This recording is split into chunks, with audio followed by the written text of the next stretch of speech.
The perennially stunned George Stephanopoulos got knocked down a peg after once again finding it unbelievable that former President Donald Trump is now tied with, and in some polls beating, the incumbent President Joe Biden. Speaking on ABC's This Week program, the liberal news anchor asked Donna Brazile, former head of the Democratic National Committee, how Biden could be doing so poorly with young voters of color. Despite all of the baggage that Donald Trump carries, he's tied with Joe Biden right now, Stephanopoulos said. The biggest challenge we face as Democrats is that, young voters, young Black and Latino voters, they're not ready to come back to the party. They're not even looking at the so-called messaging, said Brazile.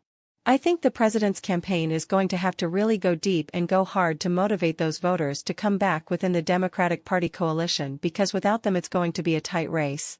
The comments prompted Fox News anchor Tammy Bruce to mock Stephanopoulos for being so out of touch that he has failed to understand the struggles of everyday Americans living under Bidenomics.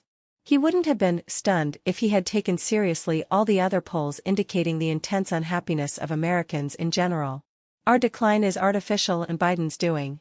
So get used to it, Georgie, Bruce wrote on X. In May, Stephanopoulos reported on the first poll that showed President Trump with a clear 7-point lead over Biden, far outside the margin of error, leading to another moment of stunned flabbergasting on live TV. He recently challenged Republican presidential candidate Vivek Ramaswamy about his proposal to pardon Trump if elected, asking how a felon like Trump could be worthy of a return to the White House. My bottom line, George, is that I will vote for the person who I think is best positioned to move this country forward. I do not think that is Joe Biden. Even though I disagree with many of my rivals on the issues, I think any of them will be better than Joe Biden or Kamala Harris to move this nation forward, Ramaswamy said. The America First movement is bigger than Donald Trump, it is bigger than me, it is bigger than one political candidate. It belongs to the people of this country. The people of this country thankfully still get to decide who their next president actually is. I want to keep it that way rather than getting a federal police state as the new arbiter of who governs this country, he added.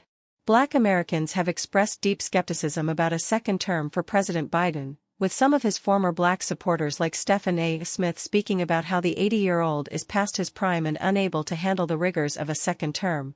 The decline in support from communities of color mirrors that rise in President Trump's coalition as he gains more support in communities of color than any recent Republican presidential nominee.